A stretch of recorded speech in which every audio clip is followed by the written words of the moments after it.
Okay, everybody, welcome. This is the first in a series of rapid response webinars on the COVID-19 pandemic from the American Bar Association. This webinar is sponsored by the ABA section of Civil Rights Social Justice, the ABA Standing Committee on Legal Aid and Indigent Defendants, and the ABA Criminal Justice section, as well as about 10 other sections, which I will not read to you at this moment. We are actively planning additional criminal justice programming on pretrial release, compassionate release, and lessons from other disasters. So please visit americanbar.org/CRSJ for updates on these programs. During today's program, if you look at the bottom, if your cursor is active and you look at the bottom, you'll see a number of options for how to potentially submit questions. We are going to ask for everyone who would like to submit a question to use that Q&A box to do so. And we'll be monitoring those as we move through the program. For purposes of this webinar, that is the only way to submit a question. So we're not going to unmute people. Our moderator, Miriam, will be given the questions and raise them at the end. We will be sharing a recording of this program to everyone who's registered. And it'll be available. It'll be available for circulation. You can feel free to leave us feedback or circulate it as widely as possible. And with that, we're thrilled to bring you today's program, New Jersey COVID-19 Jail Release Agreement. Our moderator for today is Miriam Gohara, who serves as a clinical associate professor at Yale Law School, as well as the special advisor to the ABA Standing Committee on Legal Aid and Indigent Defendants on Public Defense. Miriam, I'll turn it over to you. Thank you so much, Malia and Ali, for organizing this and pulling it together in such short order. It's such an important and timely conversation. So as we all know, COVID-19 is posing a grave public health crisis all over the country, and we're all taking steps to reduce our social contact and to reduce its spread, as we can see now, just even in the format of this program. And in jails and prisons where social distancing is almost impossible, typical cleaning products and hand sanitizers are often considered contraband, and healthcare services are limited in many places. The potential for a significant outbreak is particularly high. And I know those of us who work in the justice community on all sides, all stakeholders are very concerned about this. Across the country, therefore, prosecutors, public defenders, prison officials, and courts are trying to figure out how to manage the risk. And those discussions have included a number of possible options, from decreasing pretrial detention to compassionate release of all ill and infirm prisoners. New Jersey, where all of our guests here today are from, hi Andrew, was one of the first states to take concrete action. So last Sunday, upon agreement of the Office of the Attorney General, the Office of the Public Defender, the County Prosecutors Association of New Jersey, and the ACLU of New Jersey, the Chief Justice of the New Jersey Supreme Court issued an order commuting or temporarily suspending county jail sentences currently being served by county jail inmates, either as a condition of probation or because of a municipal court conviction. This order is remarkable, not only because it was made by agreement among the parties that are represented here on this webinar, but also for the speed with which the agreement was reached. Today on the webinar, we're going to talk to the key participants involved about the process and how the agreement has played out since it was implemented, and what next steps they're considering to keep jails and prisons from becoming COVID-19 hotspots. So I'm delighted to be with this panel today. Our panelists are going to respond to some questions, directed questions from me, to tell us more about how the process unfolded in New Jersey. And then we are going to proceed to more questions and answers from the audience in the way that Malia described. So we are joined by Alex Shalom, who is the Senior Supervising Staff Attorney and Director of Supreme Court Advocacy at the ACLU of New Jersey.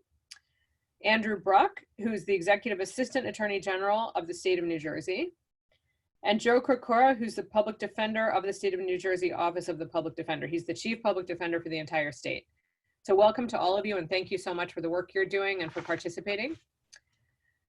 So I'm going to jump into some of the initial questions that I hope will provide you an opportunity to share how you reached this extraordinary result in your state.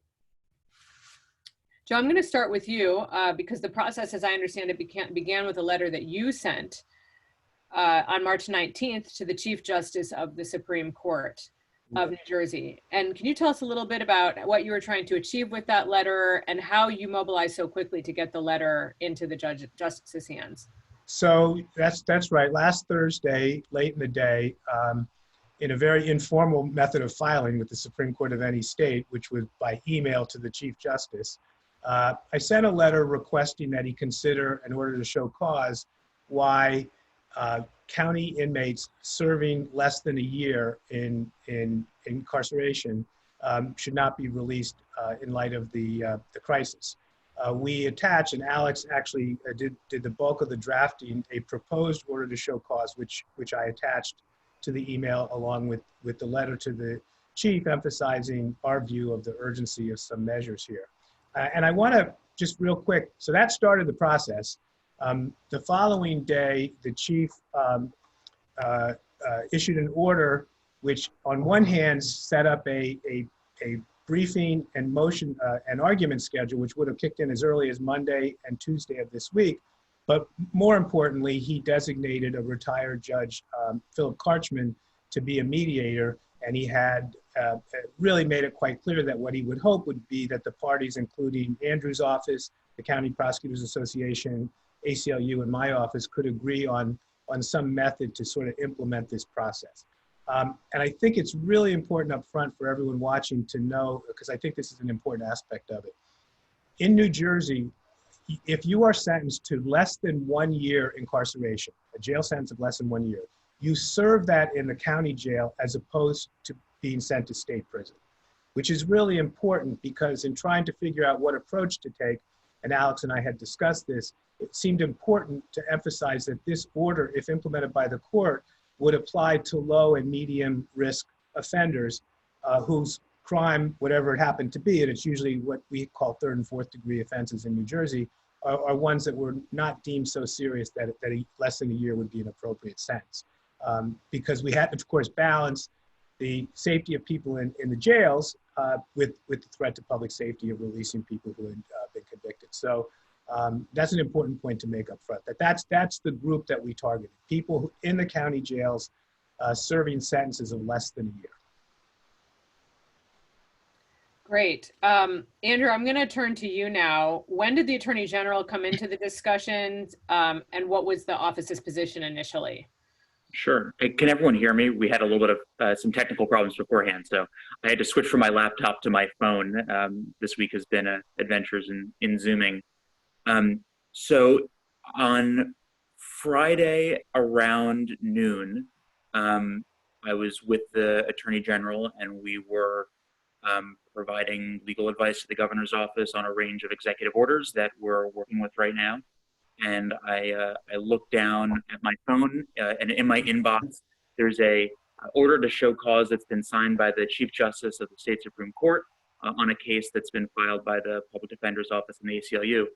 And I quickly scan it and it says, it's probably like about 1 o'clock. It says that there's gonna be a hearing on Tuesday, that papers are due on Monday, and that the first mediation session with Judge Karchman starts in about an hour and a half, and that we should make ourselves available. And so we dropped everything and realized that this was something that we were gonna have to deal with. We obviously had been talking over the course of the past week about what do we do about our jail populations. It was something that we were really concerned about as well. And we were really concerned about the risk of infection spreading in any detention center in the state. And once the Chief Justice had put this on our agenda and made it clear that this was something we were have to deal with, the AG asked me to lead the negotiations, and we had about an hour and a half to figure out what our initial position would be going into the first mediation session that day. One other thing that's unique about New Jersey is the way that we structure our prosecuting agencies. So in New Jersey, we have 21 district attorneys. They're called county prosecutors in our state, and they are appointed by the governor, confirmed by the Senate. They're not elected, and they all report, or they're subject to the supervision of the Attorney General in New Jersey. So for those of you who are familiar with the federal system, it's not unlike the relationship between U.S. attorneys and the U.S. Attorney General. We have our county prosecutors who report to the AG, and then we also have our own Division of Criminal Justice, which is a little bit like DOJ's main justice, that does its own cases. So we got on the phone with the head of the County Prosecutors Association, who's the county prosecutor in Mercer County in Trenton, and figured out what our position would be going into that initial conversation. And I think we all agreed we had to do something. It was just a matter of figuring out what that plan would be. Miriam, if I can just jump in to add a couple things to what Joe and Andrew said.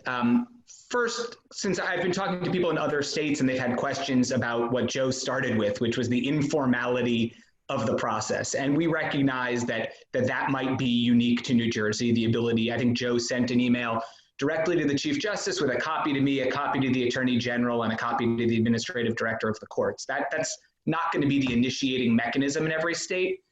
But then when you get to what Andrew said, I think it's really important, which is we actually, before we had our mediation, we had a quick phone call to just talk through logistics. And this is really where the tone by the Attorney General's office was set, which was Andrew said, listen, we're committed to this. We want to make this happen. But the currently scheduled mediation, which is 90 minutes from now, might be impossible. So we need more time. And I'll tell you, my first gut reaction was, oh, here we go, asking for more time. He said, so what we're looking for is 60 more minutes. We want 150 total minutes. Instead of 2 o'clock, let's talk at 3, because we think we can make it meaningful at that point. And that was kind of the spirit that was brought to the whole process, which is we're going to not try and waste people's time, but we also recognize that every day that we leave people in jail, literally lives are at stake. And so I think the Attorney General deserves a lot of credit for being really reasonable in how much time they needed. And then coming to that first mediation, as Andrew said, ready to figure out not whether to do something, but how to do something. Thank you, Alex. That's really helpful. And I wanted to also segue to you to get a better sense of how the ACLU and the county prosecutors got involved in the process, and what were your roles in this? So Joe's laughing because Joe often talks about how the ACLU inserts themselves into processes amongst criminal justice stakeholders in New Jersey. And the answer really is because Joe and I were talking together, strategizing about ways to do a kind of blanket release. And I'm going to talk about that in a minute. The county prosecutors, that was a decision when we drafted the order to show cause. We thought they were critical to include because even though Andrew's office ultimately has supervisorial responsibility, we also knew that Andrew doesn't know about every defendant in Sussex County and what their particular circumstances are. And we thought the county prosecutors would be in the best position to make those individualized determinations. But really, when Joe and I started talking about this idea of a blanket release or a mass release, it was supplemental to the work the office had already been doing in conjunction with the Attorney General and county prosecutors to identify individuals who should be released. Mostly that dealt with pretrial detainees. And so they were trying to identify, before we filed the order to show cause, pretrial detainees who either because of age or infirmity were particularly vulnerable to COVID-19, or whose the rationale for detention in their cases was a closer question than others. And so they were already working on getting individuals out. And then Joe and I brainstormed how we might be able to get a broader group out. And as Joe said, I took the lead on the initial drafting of the order to show cause, and that's how we wound up as part of this process. Thank you. It's really extraordinary how you all pulled together all these different stakeholders. And I know some of it seems somewhat, particular to New Jersey's structure and politics, but I think there are a lot of interesting lessons to draw from here. Can you all tell us a little bit more about the mediation process once you actually got to the table? So the AG came with a particular position to begin with, but then did that solidify rather quickly? Did that coalesce rather quickly into a solution, or were there more iterations of positions and coming back to the table? Maybe I'll jump in on that, Miriam. Sure. But before, I just want to go back to a comment you just made, which I think is important. And one of the reasons we're able to achieve these kind of consensus reforms in New Jersey is that, A, we have a statewide public defender system, which means that I can set the policy for every public defender's office in the state, and therefore about 90-something% of all the people charged with crimes, in the same way that the Attorney General has overall supervisory authority over the county prosecutors. And I think that's important because you reduce the number of stakeholders that have to get on the same page to make something happen. But getting to your other, your new question, I think, and I'll let Andrew and Alex jump in as well, I think we actually got the basic parameters of a plan to do this very quickly.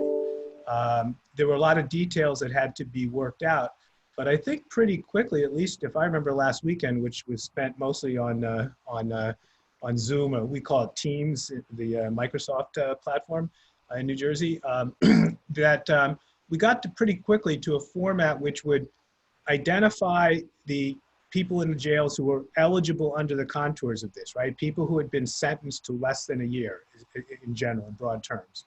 And then a mechanism for objections by prosecutors to the release of some of those eligible, I'll call them, inmates. And I'll let them jump in there, but my recollection is we got kind of that overall structure pretty quickly and then went from there the rest of Saturday and Sunday. I think that's right. One other dynamic that I think was important during these discussions, and that actually plays into what the initial structure was that we discussed, is the relationships that I think we all have with each other, that New Jersey has pushed through a number of criminal justice reforms over the last couple of years, and I think all the parties have been pretty committed to doing it in a collaborative, consensus-driven way. So New Jersey's abolition of cash bail over the last couple of years was done through a process that was led by the Chief Justice and involved folks from the AG's office before I got there, but involved Joe during his time in the Public Defender's Office and folks at the ACLU, including Alex. So the players were known to each other. And then most recently, at the end of last year, Joe and I spent a lot of time, it was me, Joe, and folks from the County Prosecutors Association spent a lot of time hammering out a legislative proposal that would end mandatory minimum sentences for nonviolent drug offenders. And that was a similar series of negotiations over the course of about 2 months. It wasn't as compressed as this, but we were very used to engaging in these kinds of discussions. And I think we had the framework from the conversations last year about mandatory minimums. And when we designed that system, the legislative proposal includes a retroactivity period for folks who are currently in prison for nonviolent drug offenses and finding a mechanism to get them out quickly. And the model we used for that was everyone would get out quickly, but the prosecutors would have an opportunity to file an objection, and then there would be a quick resolution or adjudication of that objection. So that model was familiar to us, and we just applied it here quickly, and we could just make reference to the discussions we'd had a couple months earlier.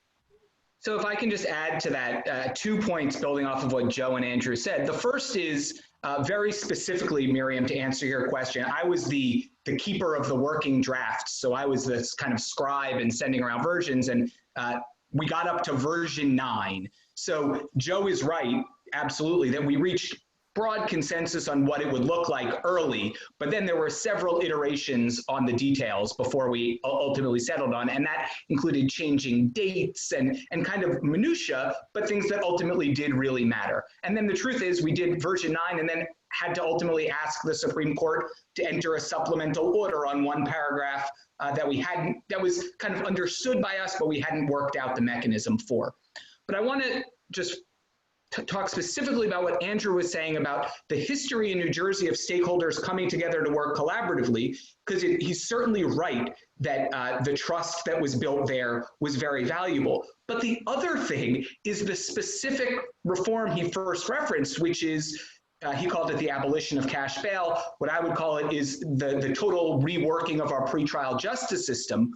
What it means is I've seen in some of our sister states, people saying as a result of COVID-19, we should get low-level offenders who are only being bailed out of jail. That wasn't an option for us in New Jersey because they've already been out of jail. We got them out of jail in 2017 or earlier. And so we had to kind of work up on the ladder and look at medium risk offenders, and because there's no one in our jails who's being held simply for want of the ability to pay cash bail. That's really, really helpful context. Thank you so much. Can you tell us a little bit more about the key elements of the agreement, the highlights of the agreement, and its intended impact when you drafted it? And some of the specific things we're interested in are, for example, how eligible detainees are being informed of their rights of release, how their families are being informed, and also what conditions they have to meet once they are released, because everyone's trying to do social distancing now. So what does that look like? How does supervision look in the age of COVID under this agreement? And under what circumstances somebody wouldn't be released? I know before we got on the webinar, you all mentioned that there had been different responses from different county prosecutors' offices. So if you could sort of address all of those features, and I'll invite any of you and all of you to jump in as you see fit. You seem like a very good team. That'd be great. Andrew, why don't you jump in first, because the initial burden really was placed on your office and the prosecutors to identify the inmates in the county jails who would be eligible under the order. And then we'll just step in and tell them where you got it wrong, Andrew. Right, exactly. So the basic premise was all individuals who were serving sentences in the county jails, meaning that they were serving a sentence of 364 days or less, would be eligible. We ended up breaking it up into two buckets, two tranches of inmates, just because of the way that the order to show cause had been drafted. But for the purposes of this discussion, I think it's easier to just treat it as one. So basically, anyone who is serving a county jail sentence of 364 days or less would be eligible. And we thought that that was a decent, the fact that they're serving a sentence of 364 days or less is a decent but imperfect proxy for their dangerousness. And these are not people who have been sent to state prisons. These are folks who will be getting out onto the streets in the next 364 days anyway. A lot of them would be getting out in the next 1 to 2 months anyway. So we thought that that was sort of like the right group to be working with. And basically, so we started with the presumption that all of those folks would be released unless the prosecutors identified individuals who they thought presented a risk to public safety, a significant risk to public safety. So in order for prosecutors to make those determinations, we had to go to each of our 21 county prosecutors, ask them to get in contact with the jail, identify everyone who was in jail serving a jail sentence that would meet the criteria, and then they would have to pull the files about each of those inmates and make a determination about whether they were going to consent to the release of the inmate or if they were going to file an objection. And if they were going to file an objection, it would trigger an adjudication process. Now, and I should say, all of this happened over the course of the weekend. So basically, we have our first mediation session on Friday. We agreed to this basic framework, I think, by the end of the Friday session. And we reach out to the county prosecutors that night and say, we reach out to the county prosecutors and we reach out to the jail wardens and we say, get the list of everyone in the jail, get folks tomorrow morning, have them log in remotely on their laptops and just start going through all of the inmates who are in the jails and get as much information as you can and then make a decision about who you're going to object to. We also send a strong message that you should object sparingly. Like we should start with the presumption that these are folks who should get out. In normal circumstances, we would never want them out. We have real concerns about putting back on the street, but these are extraordinary times and we are really concerned about the public health risks. So you should use your objections sparingly and then go through and identify the folks who are at risk. And then I think the way that the timelines work was those lists were due from the counties to the AG's office on Monday morning, which gave us a couple of hours to eyeball it, although we really sort of had to rely on the decisions that the county prosecutors were making, just given the volume. And then the objections themselves were filed by 5 p.m. on Monday, with the idea being that if an objection was filed, then they would not be released. And yeah, if an objection was filed, they would not be released. If an objection was not filed, then they would be released the following morning. And so then the releases began on Tuesday morning around 6 a.m. For the folks to whom an objection was lodged, then that was Monday at 5 p.m. Tuesday at 5 p.m., the public defender's office was responsible for responding to the objection. And then on Wednesday, there were summary proceedings where judges were assigned to review the objections and the responses, and then make a decision about who would stay in and who would go. Right. And so I think the total numbers, ballpark, where there were about 500 inmates where the county prosecutors consented to the release or did not object, and then about 300 that they did object to, and then the objections were resolved on Wednesday.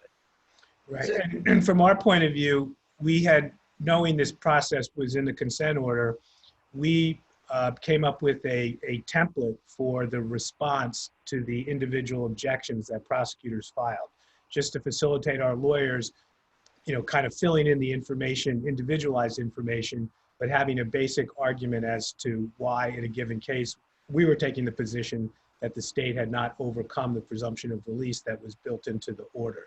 So once we had working lists from the prosecutors and the attorney general's office, each of our 21 offices was able to quite quickly spread those to the lawyer who had represented that client, and then he or she would put together the response to the objection. And I would say by noon on Tuesday, most of our offices had done that, because some of them are relatively small and there weren't that many to respond to. And some of the county prosecutors were terrific in terms of the spirit in which they reviewed their lists, and in some cases objected to less than 20, even 10% of the people on the list. So I would say probably by midday Tuesday, the majority of these objections and responses had been joined, and I know at least a couple judges started deciding them even on Tuesday afternoon, even though the order itself envisioned the beginning of that process on Wednesday morning. So just a couple things to add, and I'll try and do some things that are responsive to some of the questions that I see in the Q&A. There were specific questions about victim notification, about specific processes in domestic violence cases, and also about folks who are housing insecure. And so let me try and address those, because all of those were addressed either in our initial consent agreement or in the supplemental order. Prosecutors were told to make victim notification in every case where there was a victim. In domestic violence cases, in addition to the fact that we had put that in the order, there are some statutory obligations around victim notification. But I think that the one thing that's important to remember is something that Andrew raised earlier, which is everyone here who was sentenced was scheduled to be released within a number of months. The truth is, in New Jersey, on a 364-day sentence, people rarely serve more than half of it. And so this wasn't a case where victims would all of a sudden be told, hey, the person who assaulted you, who is going away for 10 years, is actually now coming home tomorrow. In fact, the amount of time, the expectation of time shrunk only by a marginal amount. But there's nonetheless was notification. And we also envisioned that domestic violence cases might be more prevalent in the prosecutorial objection, particularly when the victim and the defendant cohabitated, right? Given that we were sending people home to live in their home, there was a awareness that that might not be feasible in a victim-offender relationship. So certainly it was something that we thought through and contemplated. Another thing that came up not till our supplemental order was, and we had talked about it, but we didn't really solidify it, was what do you do with people who would be homeless if they were released from the jail? Obviously, that's always a problem, but it's particularly acute, a particularly acute problem given the public health crisis. And what we set up was a system where jails would inquire of people being released about whether they had housing and whether they had identification that was necessary to obtain a Medicaid card. And if the person indicated they didn't have one, they would be diverted. It wouldn't mean they wouldn't get released, but they would go to a conversation with a public defender, a prosecutor, the judge, and government representatives from the Department of Health, the Department of Human Services, and nonprofit reentry organizations who could work on trying to identify housing for people. Now, to be clear, that doesn't mean it's working perfectly. We know that there is, frankly, a shortage of good housing options. And so sometimes having the process is only part of it. We need to have better systems available, but that is how we planned to address those issues, at least. Thank you. That's so helpful. Do And you? just one more thing, Miriam, sorry. I just wanted, because Andrew gave some numbers, and those were what we kind of first thought. As we delved into it over time, what we saw is there were some people on the initial list that prosecutors put forth who were, even ones where they were consenting, who weren't part of the order. So the prosecutor was going to work on their case on a one-on-one basis on getting them out. So where we wound up was that prosecutors consented in 539 cases under the order, and then many, many more not under the order. They objected in 260 cases under the order. Again, there were others where they would have objected had it been part of the order. And so 260 cases, and judges, it seems like, have released around 170 of those people and detained another 81 of those people. There's some cases that are still on appeal, so those numbers could vacillate in either direction. But the bottom line is we think about 700 people will wind up getting released under this order, maybe a little more, maybe a little less. And that's a rate from the kind of body of people eligible of something like 88 or 89% of people who might have been considered were released. And one last thing, and then I'll shut up for the time being at least, which is I saw another question about, did you consider people in prison? And I think you could ask another question about, what about people in pretrial detention? Because even though we've reduced our jail population dramatically on the pretrial side, there's still thousands of people in our jails. And the answer is, this is a conversation that Joe and I had prior to the filing with the Chief Justice, and we made a strategic decision to make an ask of Andrew and his office that we thought they could say yes to. And I think the Attorney General's office knows both the Public Defender's office and the ACLU well enough to know that this isn't the last time we're going to come to them. But we wanted to get agreement on what we could get agreement on, and then come back to them and to other stakeholders to figure out how to get more people out. And that's why this agreement is limited only to people who are serving sentences. Thank you so much. Yeah. You're saying you're not done, Alex? Never done, Andrew, never done. I think you've given us quite a lot of information about the process and how it unfolded in its implementation. So I wanted to ask you what lessons you would want other people to draw or extrapolate from this agreement. I'm going to ask each panelist to say what he thinks the key lesson is for other states or counties in this that might be considering this, and what you would say to your counterparts in other states who are grappling with some of the same public health and public safety considerations right now. I would say that from my point of view, if I was speaking to all the public defenders in the country who are trying to be creative in their thinking as to how to get their clients out of county jails, clients who are in pretrial detention, clients who are in because they can't make bail, is that if you are going to seek to do something like this, you have to identify a class of low to medium risk defendants. Because at the heart of this, obviously, is getting people out to protect the safety of those that are in jail, and including the guards if there's an outbreak in a jail. But it's got to be weighed against the interest the system has in public safety. So if you are proposing the release of county jail inmates, in our case, who are medium to high risk of reoffense, who have particularly egregious prior criminal records, it's much more difficult to reach consensus, and understandably so, because the prosecutors, and they have an absolute obligation to protect public safety by their decision making. And so that, I think, is one thing that's really critical. And the other is, in my opinion, the most important provision in this consent agreement, arguably, is that it creates a presumption of release for the inmates that fall into the eligible category, which made it, I think, easier for judges to look at the objections and, from our point of view, say, this prosecutor's making some good points. Maybe this guy has 2 prior convictions, whatever the specifics are. But I don't feel in this case, given the public health risk and the risk of sickness in jails, that they have overcome the presumption, therefore the defendant is released.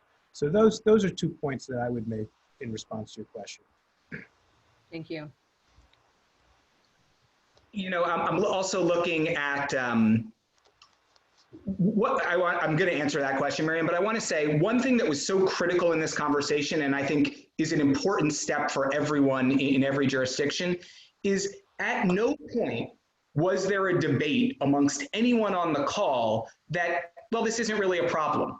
There is no public health concern. And I think, or the one that really drives me crazy, and I did hear from some people, but no one on the call, was, as part of the mediation, is, well, people are probably safer in jails anyway.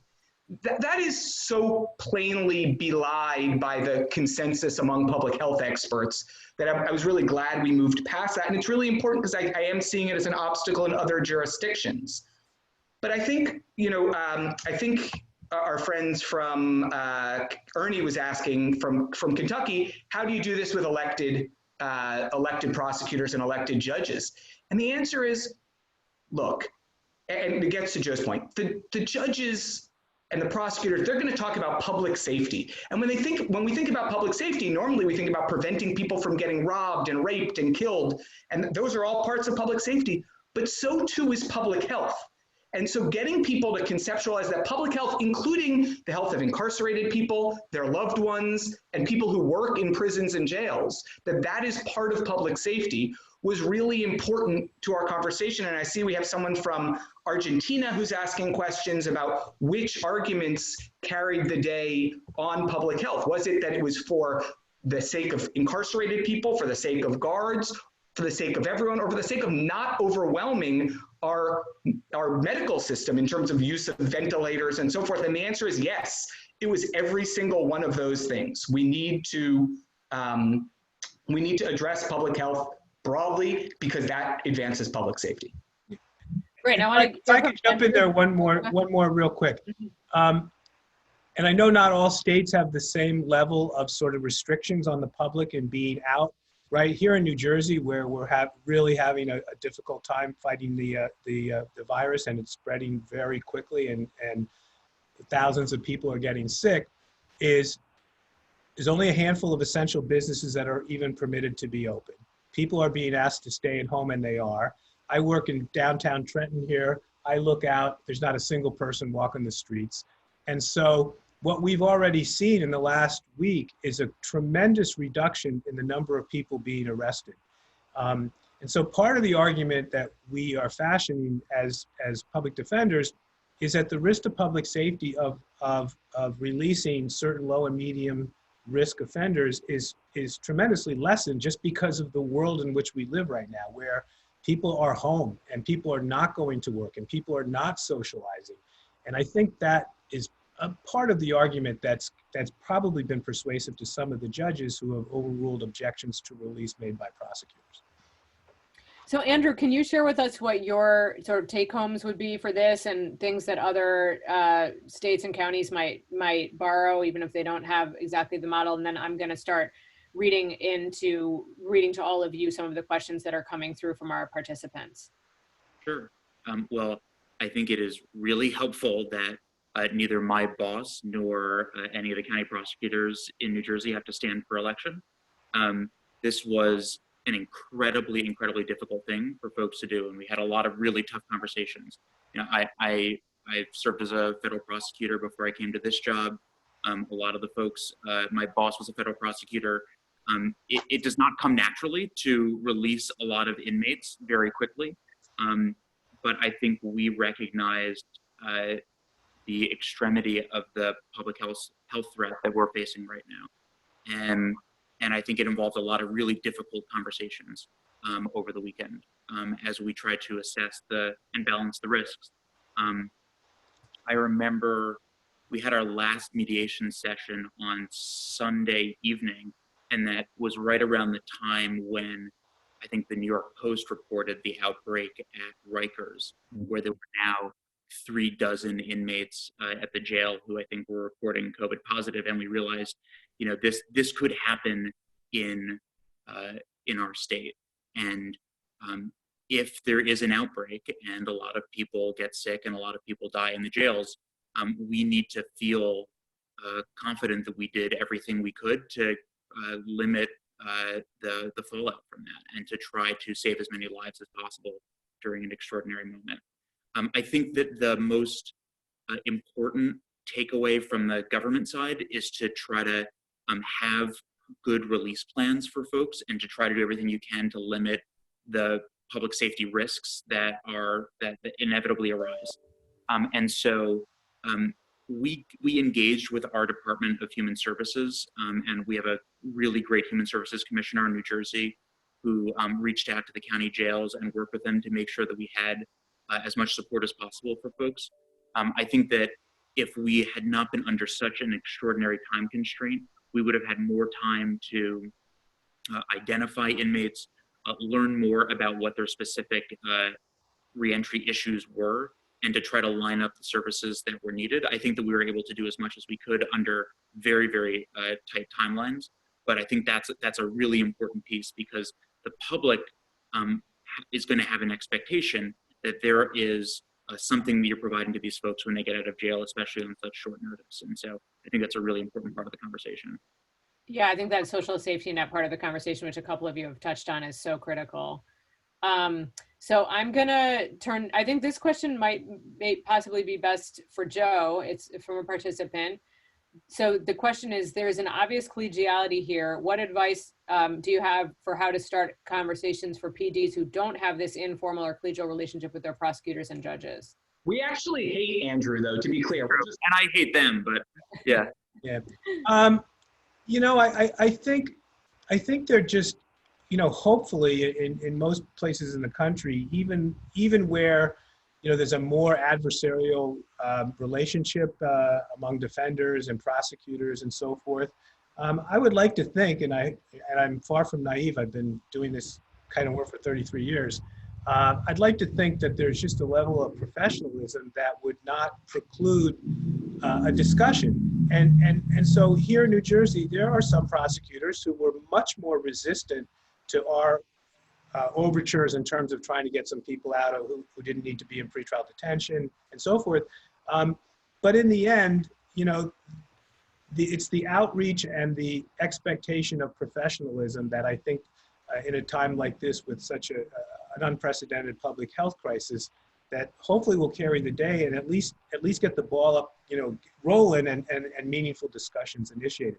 Maybe it can't happen over a weekend the way we did it, but that to me shouldn't discourage anyone from trying to initiate that type of discussion. And to be clear, we're also adversarial, right? I mean, we have cases all the time. I mean, every day where Joe's office and Andrew's office are adverse to one another, and we're in a lot of those cases and adverse as well. And so at a certain point, there is nonetheless a common interest in protecting public health. Did you get any, this is another question from a participant, did you get any pushback or hesitation from the judges? We obviously can't speak for them, but one thing that they did in New Jersey that might not be possible everywhere is that the Chief Justice appointed regional judges to handle these cases, which is to say judges were not addressing cases from their home county. They were doing it from other counties. And that might not be something that can be done everywhere based on elections and so forth. But one thing that is important is the judges that were selected were all experienced criminal judges. The Chief Justice wasn't asking judges who didn't have tenure or who were new to the bench to do this, because he understood that what he was asking them to do was act remarkably in a very unique situation. And so I don't know if we got any pushback from the judges, because it wouldn't have come to any of the three of us. It would have gone to the Administrative Office of the Courts or directly to the Chief Justice. But the judges who were processing the objections filed by prosecutors all seem to handle the cases both expeditiously and with the spirit of the agreement in mind. I think the reality is that our Chief Justice deserves an enormous amount of credit. you know, the mere fact that he issued this order Friday, less than 12 hours after I sent him an email, speaks volumes. So I think in reality, the judiciary got behind this, understood its importance, and handled it very appropriately. Okay, great. Can you tell us a little bit about monitoring efforts when people are released? What does that look like? And how are probation and parole officers being asked to do their work at this time? Does this increase their caseloads immediately? And how's that looking? So I think I should probably start that only because one of the things that we agreed, and I ultimately agreed as part of the consent order, was that as the inmates are leaving, as our clients are leaving the jails, they had to be given certain information about their responsibilities. And for that matter, they had to be given information about what was happening. Why are we being released? So we prepared a document that ultimately we delivered to the wardens and was given to each inmate as he or she was being released, which basically explained what was happening, which was this was not necessarily commuting the sentence, it was suspending it. And at some later point, a judge would decide whether each person would have to complete the sentence. But it also included some documentation from the Department of Health and the CDC that really emphasized the need for social distancing, recommended that the released individuals go into quarantine for 14 days. So we tried to give them information. Now, many, and I'd be guessing at the percentage of those individuals are on probation. Under our law, these county jail sentences of less than a year are part of the probation. So when they get out, they are on probation. So they were advised of their obligation to immediately contact their probation officer. My guess is it's almost all being done by phone reporting now, given the restrictions on the public here in New Jersey. They had 3 days, 72 hours to contact their probation officer. And then those that were just serving jail sentences without any kind of probationary supervision were directed to contact the court that sentenced each of them within 10 days, so any further directions could be given. So those are the basic efforts we made so that people leaving out knew what their responsibilities were and got some advice on what they should or shouldn't do. And we're getting a number of questions now about how people were screened for their health screenings before they were released, and in particular, people who had mental health conditions, whether they're being connected with services as well. I'll take the first stab, I guess. Look, on the COVID-19 question, we could envision living in a world where people were tested before they were released, but those tests don't exist. There aren't enough tests to do that.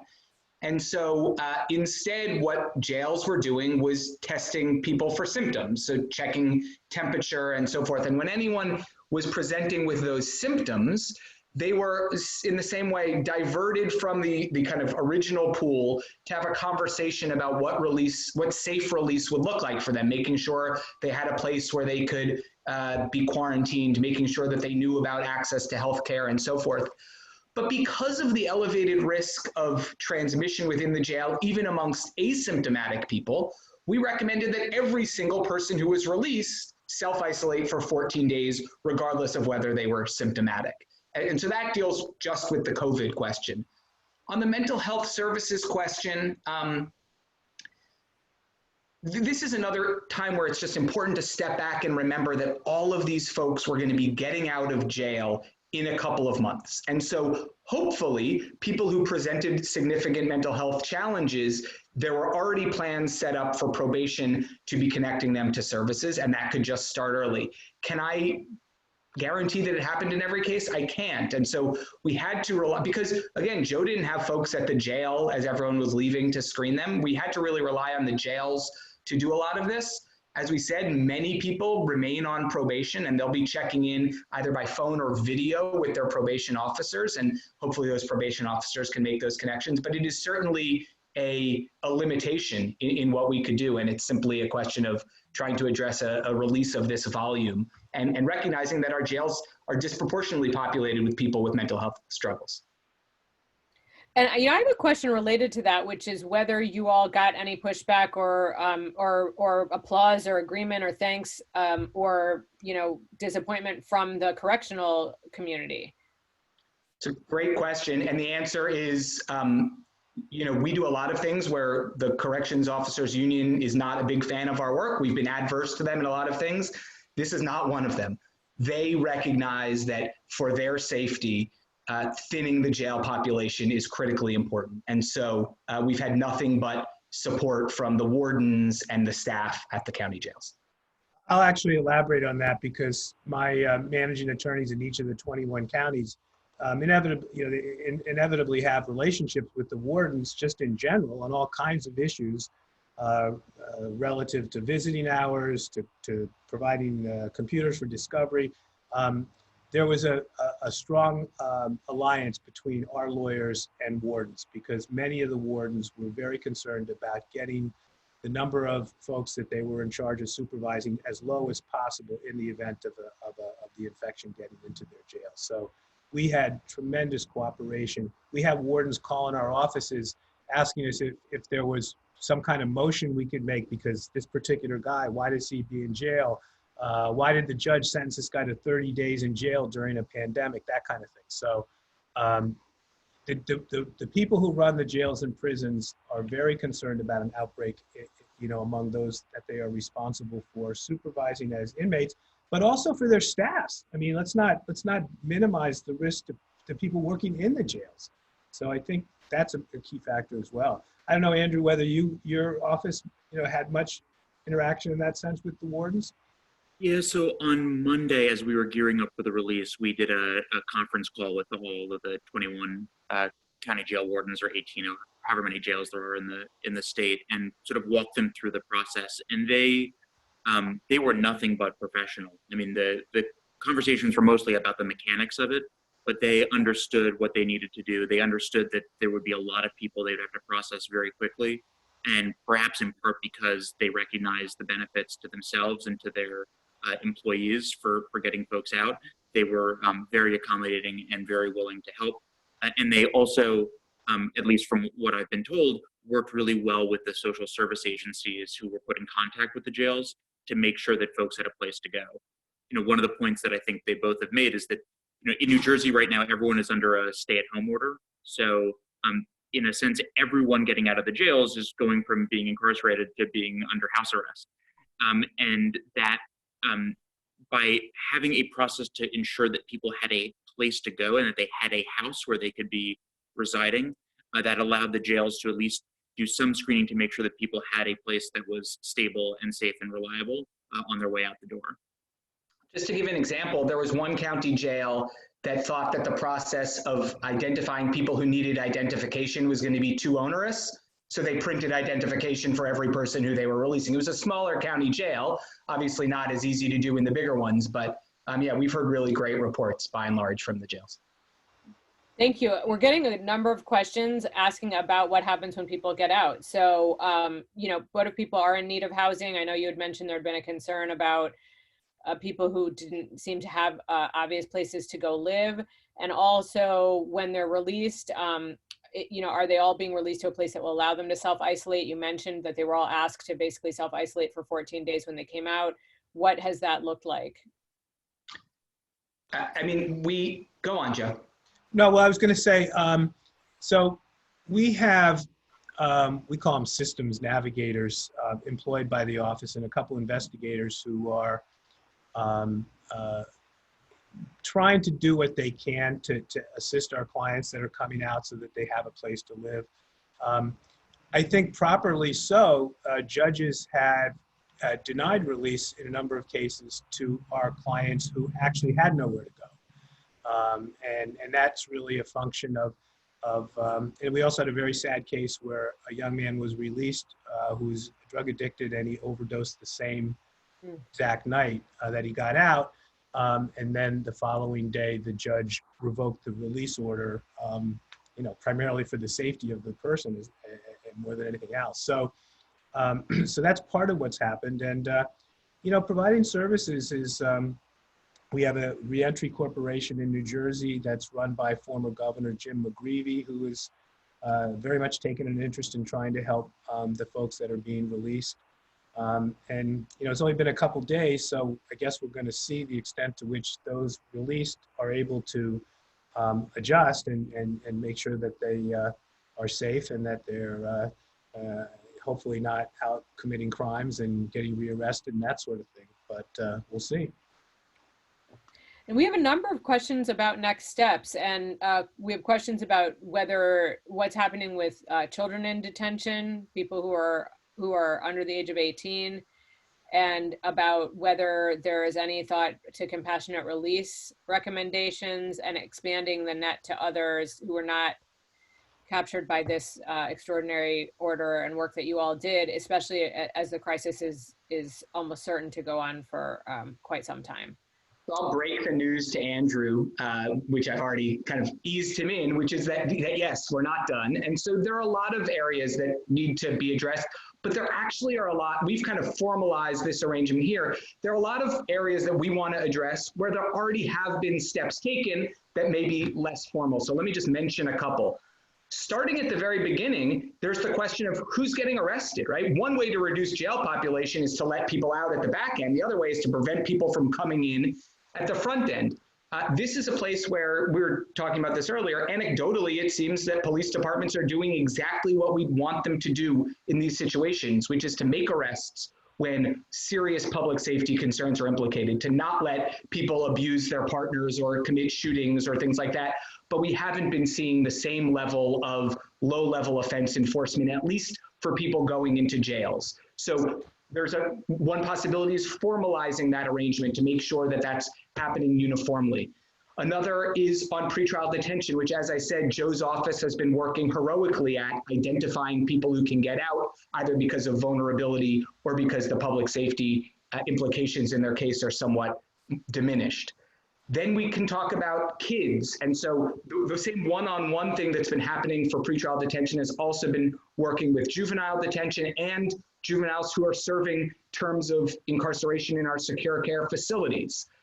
You can also talk about people in our prisons. We need to be identifying both people who have short periods left on their prison term who are going to be getting out soon anyway, to get them out in an expeditious way, and people who are particularly vulnerable because of age or infirmity in our prisons. So there is a lot more to be done, and that doesn't even mention, incidentally, immigration detention, where we have lots of people, and obviously the stakeholders involved there are somewhat different. But those are all people who are really susceptible to horrible outbreaks of this virus, and we need to find ways to work on it. And we're going to be engaging with stakeholders in the coming days to try and figure out how to do that. So from our office's point of view, we focused on our juvenile clients. We have juvenile defenders in each of our 21 county regional offices. And we've had some success with cooperation from prosecutors and judges in not only reducing the number of juveniles in pretrial detention, but also by virtue of what we call a recall petition, reconsideration of the sentences that some of the juveniles have that are locked up, but they're nearing the end of those sentences.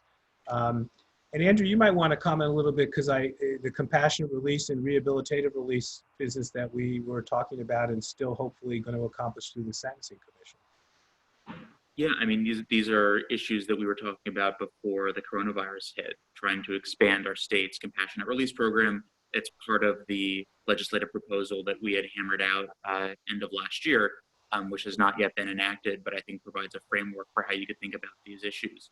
I think that there's the legislative proposals that are out there to reduce the number of people who are in for nonviolent drug offenses provides, some sort of pathway or some sort of framework that you could use as a starting point to think about who are the lowest risk folks who are in, where it would present the lowest risk to public safety if they were to be released during a time of an extraordinary public health crisis.